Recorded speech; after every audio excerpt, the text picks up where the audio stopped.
કહેવાનો ભાવાર્થ એ છે કે આ બજારની રચના આપણને હતાશ કરવા માટે થઈ છે. This market is design to depress us. અને એનું કારણ છે કે જ્યાં સુધી આપણે અપૂર્ણ કે અસંતુષ્ટ ફીલ નહીં કરીએ ત્યાં સુધી માર્કેટ ચાલશે કેવી રીતે? જે ક્ષણે કન્ઝ્યુમરને એવું થયું કે મારી પાસે બધું જ છે, હોવું જોઈએ એવું, હું સુખી છું, બધી જરૂરિયાતની વસ્તુઓ છે, મારે કશું જ નવું નથી ખરીદવાનું, તો ઇકોનોમી આગળ કઈ રીતે વધશે? માર્કેટ કેવી રીતે ચાલશે? અને એટલે જ જે જાહેર ખબરો છે, હોર્ડિંગ્સ છે, એના દ્વારા સતત આપણને આપણી અપૂર્ણતા બતાવવામાં આવે છે કે તમારી પાસે શું નથી, શું ખૂટે છે, અને શું મેળવી લેશો તો તમે સુખી બની જશો.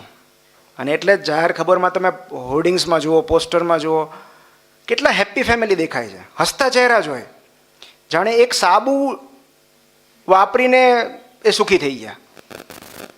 અને તમને એવી ફીલ આવે કે આ સાબુ લેશું ને પછી આવું સ્માઇલ આવશે, આ સોફ્ટ ડ્રિંક પીશું ને તો આવી કિલકારીઓ થશે. તો અને એટલે જ એ લોકો હેપી ફેસીસ યુઝ કરે છે. જે પણ પ્રોડક્ટ હોય એના માર્કેટિંગમાં કોઈને તમે રડતા જોયા? માર્કેટિંગના ચહેરાઓ તમને હોર્ડિંગ્સ પર બધા હસતા જ દેખાય, સરસ મજાના ડેન્ચર્સ હોય. એટલે આ એક એવી ભ્રમણા છે જ્યાં આપણને એવું લાગે છે કે આ પ્રોડક્ટ વસાવ્યા પછી આપણે પણ એમના જેટલા ખુશ રહેશું, સુખી રહેશું. અને આ જે હાઈપર માર્કેટનો કન્સેપ્ટ છે એ ત્યાંથી જ આવ્યો છે.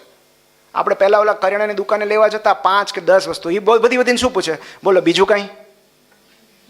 એ એની ટેક્ટિક હતી. બીજું કાંઈ? આ મોટાભાગના વેપારીઓને આવી ટેવ હોય, તમે એક વસ્તુ ખરીદો ને પછી અટકે નહીં, બીજું કાંઈ? આ નવું આવ્યું છે, લેતા જવું છે, આ ખારી નવી છે, આ ટોસ્ટ નવા છે, સારા છે. તો એ એમની ટેક્ટિક છે, એમની પદ્ધતિ છે કશુંક વેચવાની. હવે જ્યારથી આ મોલ કલ્ચર આવી ગયું છે, હાઈપર માર્કેટ આવી ગયા છે, ત્યારે એમણે કશું કરવાની જ જરૂર નથી. કારણ કે તમે ત્યાં જશો તો મિનિમમ 10 થી 15 વસ્તુઓ ખરીદ્યા વગર પાછા નહીં ફરો. કારણ કે એનું ડિસ્પ્લે જેવી રીતે થયું હોય કે તમને એમ થાય કે આ ટૂથપેસ્ટ લીધી તો હવે આ પણ આ લઈએ, હવે આની પણ જરૂર છે. તો કેટલી બધી વસ્તુઓ જોઈને આપણને એની જરૂર વર્તાતી હોય છે. એટલે અને હમણાં મારો અનુભવ છે કે મારે એક સૂટકેસ લેવાની હતી, બેગ લેવાની હતી, અને હું ગયો SK બેગ્સમાં. તો મોટાભાગની વસ્તુ હવે સેટમાં અવેલેબલ છે. એકની બે નહીં, એને સેટ આવે કે તમે એક સૂટકેસ લો તો આટલા, 2 લેશો તો ડિસ્કાઉન્ટ, 3 લેશો તો વધારે ડિસ્કાઉન્ટ.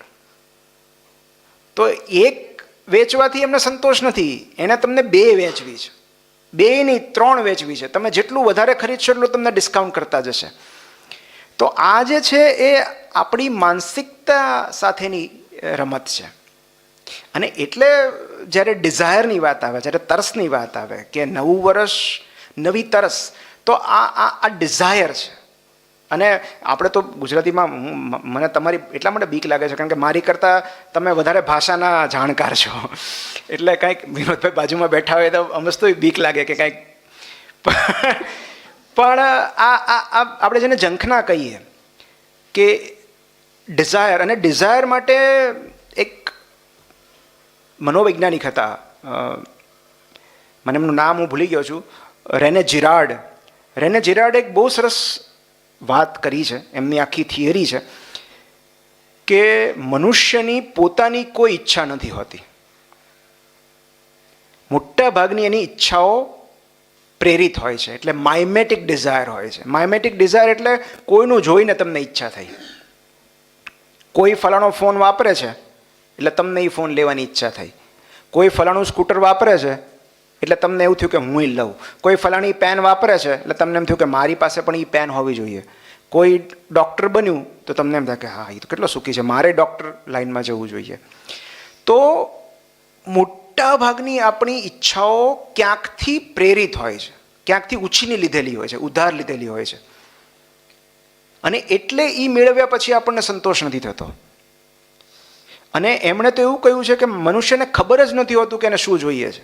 અત્યારે હું તમને એવું કહું કે તમે કોઈ એક વસ્તુની માંગણી કરો, કોઈ એક, અને એ વિશ પૂરી થશે. તમે તાત્કાલિક નહીં કહી શકો કે તમારે શું જોઈએ છે.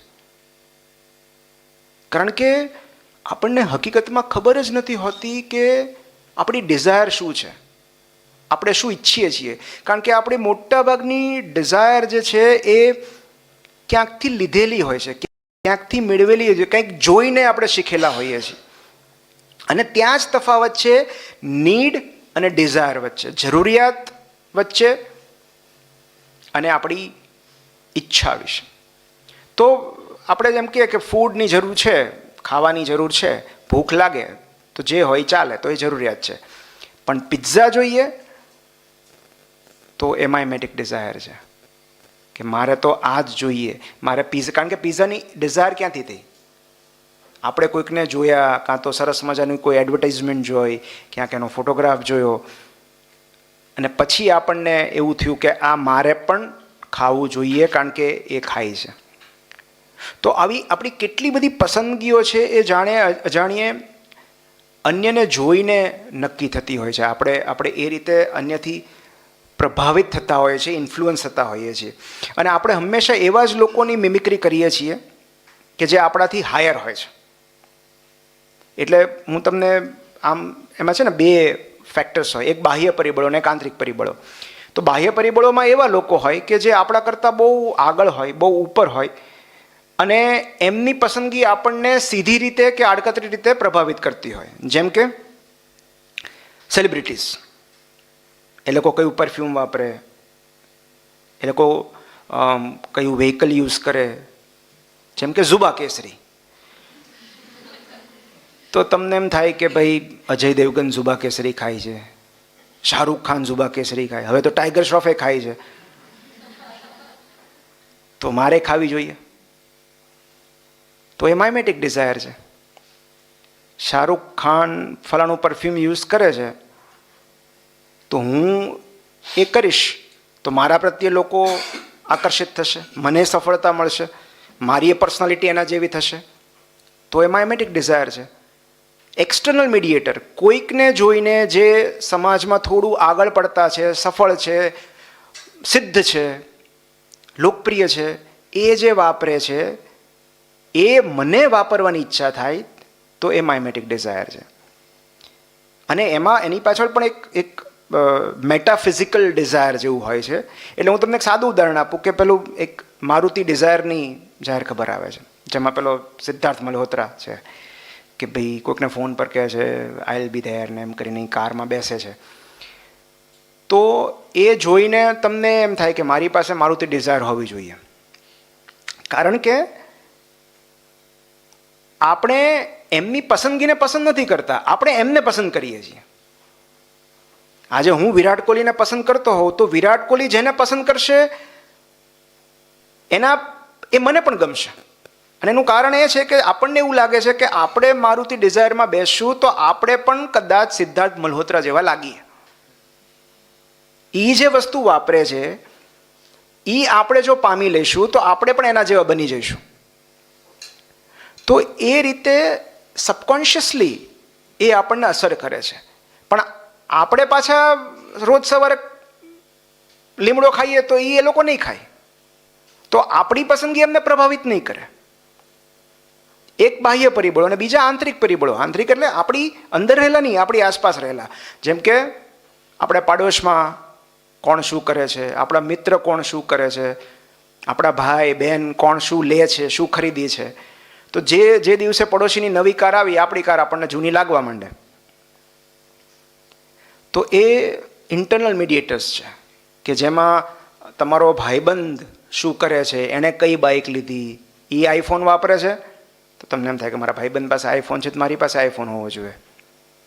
એ ફલાણું બાઇક ફેરવે છે તો મારી પાસે આ બાઇક હોવું જોઈએ. એ રીબોકના શૂઝ પહેરે છે તો મારે રીબોક લેવા છે. મારી બેનપણી બીબાની કુર્તી પહેરે છે તો મારે લેવી છે. તો આ માઇમેટિક ડિઝાયર છે. તો આ બધી ઈચ્છાઓ બહુ સામાન્ય છે અને આપણે ક્યારેક સભાન નથી હોતા ઈચ્છાઓ પ્રત્યે. આપણને કશુંક શું કામ ગમે છે અથવા આપણે કશુંક શું કામ જોઈએ છે એ જ આપણને ખબર નથી હોતી. મારી દીકરી મને એમ કહે કે પપ્પા આજે આઈસ્ક્રીમ ખાવાની ઈચ્છા થઈ છે, તો મારે એને પૂછવું જોઈએ કે બેટા તને અચાનક કેમ ઈચ્છા થઈ આજે? તો થોડુંક આપણે એનું પોસ્ટમોર્ટમ કરીએ અથવા એને થોડી પ્રશ્નોત્તરીઓ ખબર પડે કે એણે કોઈકને આજે આઈસ્ક્રીમ ખાતા જોયા હતા. તો